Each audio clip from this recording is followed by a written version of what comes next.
ఈరోజు ఈ కార్యక్రమం మనం ఏర్పాటు చేసుకోవడం అంటే చంద్రబాబు నాయుడు దీనికి కారణభూతుడు.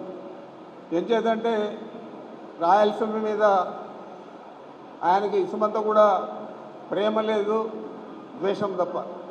ఏం చేద్దంటే ఏదో ఆ రోజు రాజశేఖర రెడ్డి గారు కెపాసిటీ పెంచి మనకు 40 టీఎంసీల దాకా అదనంగా నీళ్ళు ఇచ్చారు. ఆ తర్వాత జగన్మోహన్ రెడ్డి గారు ముఖ్యమంత్రి అయిన తర్వాత మనకు ఈ కెపాసిటీ పెంచేది కాదు, వారేమో తెలంగాణలో 800కే నీళ్లు తీసుకుంటా ఉన్నారు, మనం ఎందుకు 834 అడుగులకే నిలిపేయాలా, మరి ఏదో అక్కడ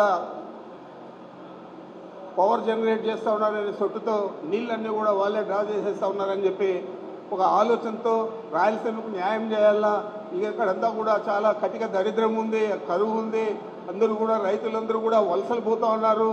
ఈ ఊర్లలో పనిచేస్తే రైతులకు నామోషిగా ఉంటుంది. అందుకనే బెంగళూరు లేకపోతే హైదరాబాద్ అక్కడెక్కడో వెళ్ళిపోయి పని చేసుకునే పరిస్థితి రైతులకు కలిగింది. మరి నువ్వు 4 సార్లు శాసనసభ్యుడిగా ముఖ్యమంత్రి అయ్యావు, ఈ ప్రాంతంలో శాసనసభ్యుడిగా గెలిచావు, ఎప్పుడు కూడా గెలుస్తూనే ఉన్నావు. మరి ఈ ప్రాంతం మీద ఇసుమంతా కూడా ప్రేమ లేదు. జగన్మోహన్ రెడ్డి గారు కుప్పంలో ఒక సమావేశానికి వచ్చి ఆ రోజు ఇది పూర్తి కాలేదు, ఇది పూర్తి చేయాలంటే ఆయన ఆగమేఘాల మీద దాన్ని పూర్తి చేయించాడు. చాలా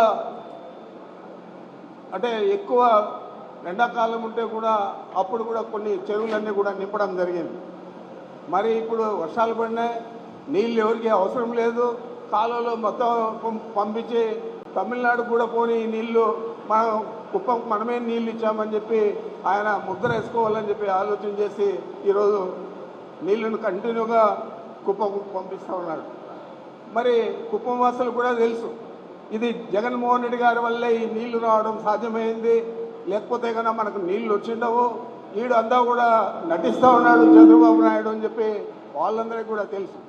మరి నేను ఒకటే అడుగుతూ ఉన్నాను, ఈరోజు పోతిరెడ్డిపాడు దగ్గర మనం ఏదైతే 90% పూర్తి చేశామో లిఫ్ట్ ఇరిగేషన్ మేమంతా కూడా అక్కడ సందర్శించాం, అన్నీ కూడా పూర్తి అయిపోయాయి. కేవలం ఆ షెడ్లో ఉండే మోటార్లు తెచ్చి అక్కడ బిగిస్తే నీళ్లు రాయలసీమకి అంతా కూడా వస్తాయి. ఇలాంటి పరిస్థితుల్లో నువ్వు నిలపాల్సిన అవసరం ఏముంది? మరి తెలంగాణ పార్లమెంట్ శాసనసభలో మీ స్వయాన మీ శిష్యుడు అక్కడ ముఖ్యమంత్రి రేవంత్ రెడ్డి ఏం చెప్పాడు? నేను చంద్రబాబు నాయుడు గారిని ఒప్పించాను, ఈ రాయలసీమ లిఫ్ట్ ఇరిగేషన్ జరగదు అని చెప్పి ఏదైతే శాసనసభలోనే చెప్పాడో నీకు సిగ్గు లేదా అని అడుగుతా ఉన్నా. ఈ రాష్ట్రంలో రాయలసీమకు భాగం లేదా? రాయలసీమలో వచ్చిన డబ్బులన్నీ నువ్వు తీసుకుపోయి మీ అబ్బ సొత్తు మాదిరి రాజధానిలో పెట్టుకుంటా ఉన్నావు. రాజధానిలో పెట్టి ఈరోజు అక్కడ డెవలప్ చేయాలంట. 50,000 కాకుండా ఇంకా 50,000 ఎకరాలు కావాలంట. గతంలో అక్కడ టెండర్లు పిలిస్తే ఆ రోజు ఒక స్క్వేర్ ఫీట్ రేటు 6,500 అయితే ఈరోజు 11,500కు అదే కాంట్రాక్టర్లకు అదే 5 సంవత్సరాల లోపల పెంచారు. ఏమైనా స్టీల్ రేటు పెరిగిందా, సిమెంట్ రేటు పెరిగిందా, మెటీరియల్ కాస్ట్ పెరిగిందా? ఏది కూడా లేదు.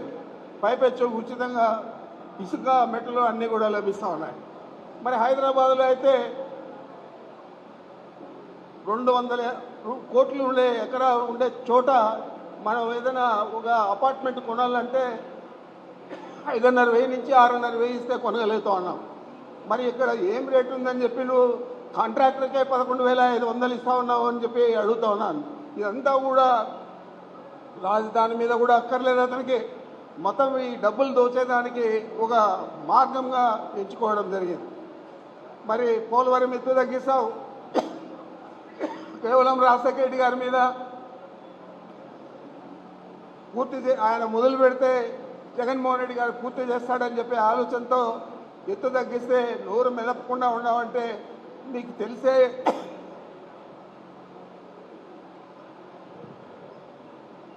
తెలిసేది జరిగింది కదా అని నేను అడుగుతూ ఉన్నాను. పోలవరం ఎత్తు తగ్గిస్తే రాయలసీమకు నీళ్ళు రావు. అదే ఆయన ఆలోచన ఏమంటే పోలవరం ఎత్తు తగ్గియాలా, రాయలసీమకు ఒక చుక్క కూడా గోదావరి నీళ్లు రాకూడదు అని చెప్పి ఆలోచన. ఇక్కడేమో ఇది పూర్తయితే మన కృష్ణా వాటర్ మనం ఎంతగా అవసరమో అంతంతా కూడా మనం ట్యాప్ చేసుకోవచ్చు, దాన్ని కూడా పూర్తి చేయకూడదనే ఆలోచన. మరి ఇదంతా చూస్తా ఊరుకోండామా అని మిమ్మల్ని అందరినీ కూడా అడుగుతా ఉన్నాను. మనం ఉద్యమించాలా, ప్రతి జిల్లాలో కూడా ఇలాంటి సమావేశాలు జరగాల, ఇంకా పెద్ద పెద్ద సమావేశాలు జరగాల. తీరా ఎన్నికల ముందు ఈ రాష్ట్రంలో రాయలసీమ వాసులు ఎక్కడ కూడా ఏ సీటు కూడా ఓడించే పరిస్థితి ఉండకూడదు. ఎక్కడ కూడా నెల్లూరు కానీ ప్రకాశం కానీ గ్రేటర్ రాయలసీమలో అన్ని సీట్లు కూడా వైఎస్ఆర్ కాంగ్రెస్ పార్టీని గెలిపించి ఈ పెండింగ్ ప్రాజెక్టులన్నీ కూడా మనం పూర్తి చేసుకోవాలని చెప్పి మీ అందరికీ మనవి చేస్తూ ఉండా. దీని మీద మనం నిరంతరం పోరాటం చేసేదానికి అందరం కూడా సిద్ధంగా ఉండాలి, రైతులు కానీ నాయకులు కానీ అందరూ కూడా అని చెప్పి మీ అందరికీ మనవి చేస్తూ నాకు అవకాశం ఇచ్చాడు. మీ అందరికీ నమస్కరించుకుంటున్నాను.